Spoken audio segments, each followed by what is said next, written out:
कालू की बहुत ज्यादा कुटाई करने के बाद रामू कालू को पुलिस के हवाले कर देता है। और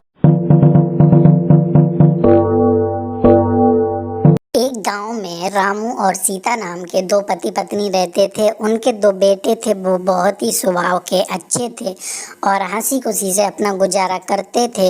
एक बार की बात है, सीता अपने बेटे को समझा रही थी, बेटा हमेशा आपको दूसरों की मदद करना चाहिए, अगर कोई जरूरतमंद हो तो कभी भी उसे नहीं छोड़ना चाहिए। एक बार दोनों भाई नदी के किनारे पानी पी रहे थे, तभी वहां पर वो एक लंगड़ी और घायल गाय को देखते हैं।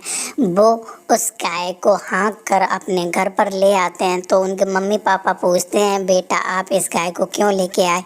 तो वो कहते हैं, माँ ये गाय घायल थी, इसलिए हम लोगों को इस पर दया आ गई और हम लोग इसको घर पर ले आए। तो उनका बड़ा बेटा कहता है, पापा आप इस गाय को देखिए ना, मुझे लगता है ये गर्भवती है। तो वो कहते हैं, हाँ बेटा ये तो गर्भवती है। वो लोग उस गाय को रख लेते हैं और रामू उसे बढ़िया बढ़िया चारा खिलाता है, जिसके बाद कुछ ही समय बाद वो गाय बहुत ही अच्छी हो जाती है। वो ये देखकर बहुत खुश होता है और वो गाय कुछ ही समय बाद एक छोटे से प्यारे बछड़े को जन्म देती है। रामू बड़े प्यार से ही उस गाय का नाम लक्ष्मी रखता है। लक्ष्मी बहुत ही प्यारी थी और उनके बच्चों को बढ़िया बढ़िया दूध पिलाती थी।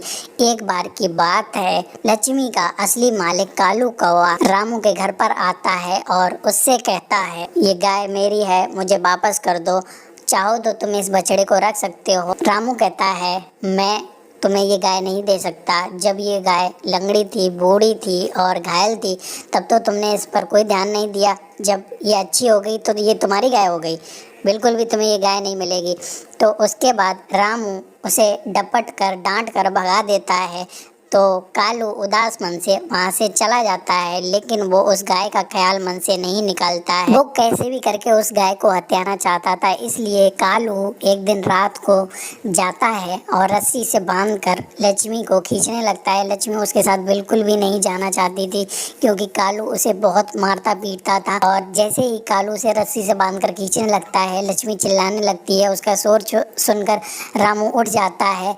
वो कालू को डंडे से बहुत मारता है। कालू की बहुत ज्यादा कुटाई करने के बाद रामू कालू को पुलिस के हवाले कर देता है और उसे काल कोठरी में जेल में डलवा देता है। उसके बाद लक्ष्मी बहुत ही हंसी खुशी और प्यार से अपने बच्चे के साथ रामू, सीता और उनके बच्चों के साथ बहुत घुल मिलकर प्रेम से रहने लगती है। रामू और सीता के बच्चे लक्ष्मी के साथ बहुत ही प्यार से खेला करते थे। वो उसके बछड़े के साथ बहुत ही प्यार से उछल कूद करते थे। इस प्रकार से लक्ष्मी और रामू और सीता की जिंदगी बहुत ही हंसी खुशी और प्यार से चलने लगती है।